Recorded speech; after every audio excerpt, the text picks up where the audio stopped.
வணக்கம் மக்களே, வணக்கம். சற்று முன் கிடைத்திருக்கக்கூடிய ஒரு முக்கியமான தகவல் ஒன்றை பார்க்க போகிறோம். சற்று முன்பு திமுகவின் ஆட்சி அதிரடியாக கலைப்பு. கதறி கதறி அழுகிறார் முதல்வர் ஸ்டாலின். என்ன காரணத்திற்காக அதிரடியாக திமுகவின் ஆட்சி கலைச்சிருக்காங்க, இதற்கான காரணம் யார், இதை பற்றின முழுமையான தகவல் தான் இந்த ஒரு வீடியோவில் நம்ம தொகுப்பாக பார்க்க போகிறோம்.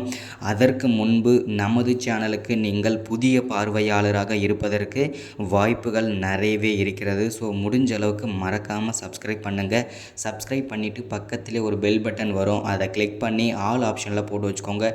தொடர்ந்து நம்ம வீடியோ போட்டோம்னா உங்களுக்கு நோட்டிஃபிகேஷன் வந்துடும். அதை நீங்கள் பார்த்து தெரிஞ்சுக்கலாம், இன்றைக்கி என்ன அரசியல் நியூஸ், இன்றைக்கி என்ன அரசியல் அப்டேட் அப்படின்றத. ஸோ மறக்காமல் சப்ஸ்கிரைப் பண்ணிவிடுங்க, லைக் பண்ணிவிடுங்க, ஷேர் பண்ணுங்கள். ஓகே, வாங்க வீடியோக்குள்ளே போகலாம்.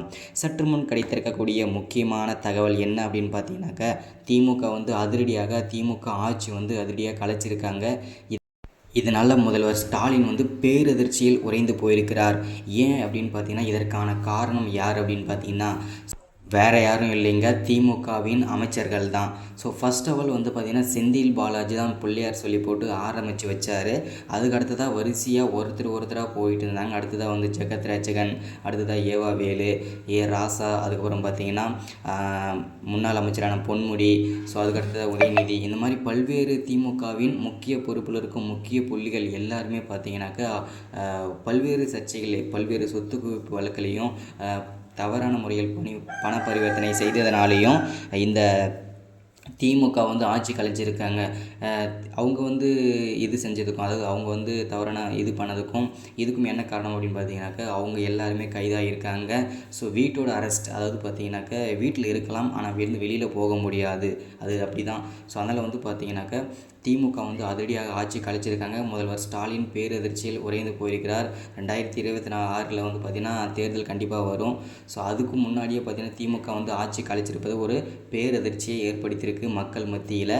ஸோ இதனால் இடைத்தேர்தல் வருமா அப்படின்னு கேட்டிங்கன்னா, கண்டிப்பாக இடைத்தேர்தல் கண்டிப்பாக வரும். அதில் எந்த விதமான மாற்று கருத்தும் கிடையாது.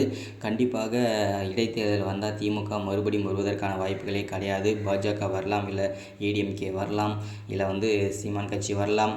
ஸோ இந்த மாதிரி மற்ற கட்சிகள் வரலாமே தவிர்த்து பெரிய கட்சியான திமுக கட்சி வருமானது டவுட்டு தான். ஏன்னா தற்போது தான் இவங்களை ஆட்சி கலைவதற்கான காரணமே இவங்க தான். அதுவுமே திமுகவின் முக்கிய பொறுப்பில் இருக்கும் அமைச்சர்கள் தான். ஸோ அவங்க எல்லாருமே ஜெயிலில் இருக்காங்க. ஸோ அவங்க வருவதற்கான வாய்ப்புகள் கிடையாது. திமுக அதிரடியாக ஆட்சி கலைச்சதுனால இப்போ பெரிய சிக்கல் ஏற்பட்டிருக்கு. ஸோ தொடர்ந்து நம்ம சேனலை இணைஞ்சிருங்க. இந்த மாதிரி முக்கியமான அரசியல் அப்டேட், அரசியல் நியூஸை பற்றி நம்ம அப்டேட் கொடுத்துட்டே இருப்போம். தொடர்ந்து நம்ம சேனலை இணைஞ்சிருங்க. ஸோ இதுதான் அப்டேட். மறக்காமல் சப்ஸ்கிரைப் பண்ணாதவங்க சப்ஸ்கிரைப் பண்ணுங்கள், லைக் பண்ணுங்கள், ஷேர் பண்ணுங்கள். மறக்காமல் லைக் பண்ணிவிடுங்க. Like thanks.